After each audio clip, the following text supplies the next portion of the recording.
This is Shane with That's It Guys. Today I'll be taking a look at the Hauppauge HD PVR 2 capture device.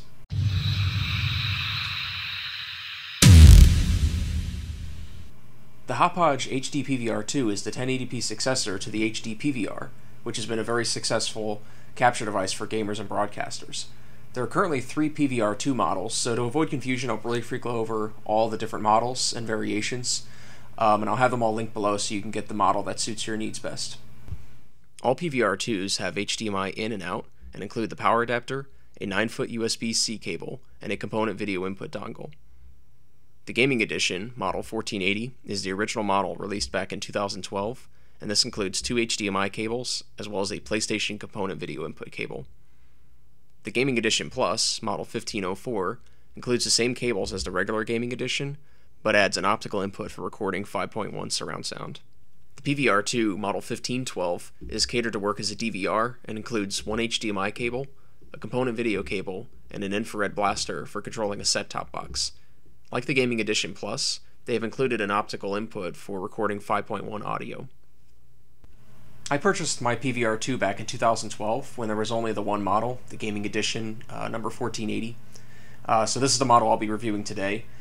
The other models all perform the same as far as video capture is concerned, so we'll be fine, other than the fact that I can't capture the 5.1 audio or mess around with the infrared blaster. Everything else will cover the PVR 2s. The PVR 2 Gaming Edition models come with every cable that you'll need to capture video from an Xbox 360, Xbox One, PlayStation 3, PlayStation 4, Wii U, as well as the PC.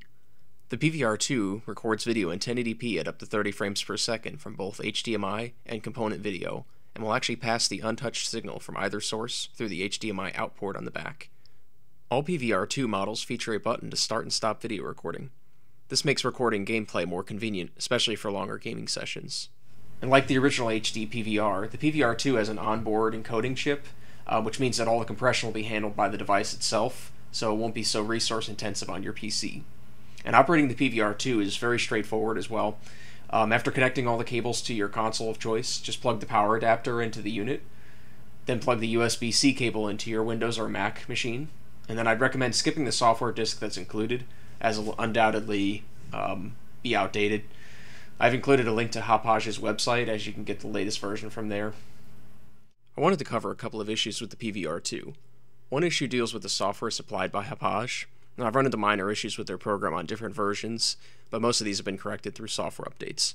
However, one issue remains, and it's not really well documented. The PVR 2 doesn't have auto input detection, so if you have an HDMI device connected and component video is selected in the software, it will not automatically be switched over. Because of that, a black screen will be output to your display. This is a minor issue, but there's a second part to this. I had my home theater PC connected through HDMI to record gameplay, and everything looked like it was recording. After finishing the game session, I noticed 0 megabyte files saved. After checking the connections and trying other capture programs, it was doing the same exact thing. Fortunately, Hauppauge monitors their Facebook and provided an answer. If you have no audio going through HDMI, and HDMI is selected in the audio settings, blank files will be recorded. I didn't want audio recorded to begin with, so I found that selecting line in on the software worked. If you did want sound recorded, you can enable audio out through HDMI, or use a Y-splitter to run RCA audio to the PVR 2. The second issue is with the component video input dongle. As you'll see in this clip, the cables leading to the connector on my component dongle are pulled out, exposing the bare cable. My cable came like this when I got the PVR 2, but I didn't notice until I hooked up the PlayStation 3 to record The Last of Us. This is a minor issue that Hauppauge was happy to replace for me, but it's a design flaw in the cable itself. On the AVer TV capture card, the dongle uses an HDMI connector to handle component video, S-video, composite, and everything else. This connector is very sturdy and provides a solid connection. The housing on the PVR 2's component cable, however, is flimsy and has a push-button release, similar to the old iPod cables.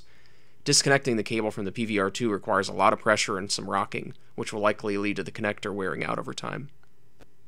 After using the PVR 2 for 2 years now, it's definitely a better choice over internal capture cards like the AVer TV HD DVR, which we reviewed back in 2011.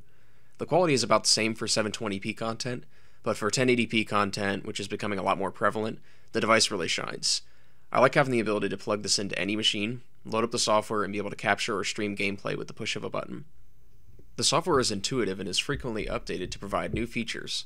The current version of StreamEZ allows you to integrate your webcam and a logo into your video broadcasts, which makes it convenient to stream gameplay on services such as Twitch. If you're looking for a capable capture device to record and stream 1080p content, I highly recommend picking up one of the Hauppauge HD PVR2 models. We always get the question, can this be used to record my PC gameplay? And the answer is yes, as long as you have an HDMI output on your video card and an HDMI input on your monitor. I've recorded gameplay on my home theater PC and the quality's been excellent. This can eliminate the need for resource-intensive software such as Fraps, and the PVR2 outputs compressed video, which will save hard drive space and won't decrease your frame rate, which is great for lower performance video cards like my Radeon 6870 on the home theater PC. I'll be uploading several sample clips from the PlayStation 3, Xbox 360, Wii U, PC, as well as the PlayStation 4. All the products featured, sample clips, as well as the written review are all linked in the description below. If there are any questions or you want anything else covered, comment below or shoot over to our forums at that'sitguys.com.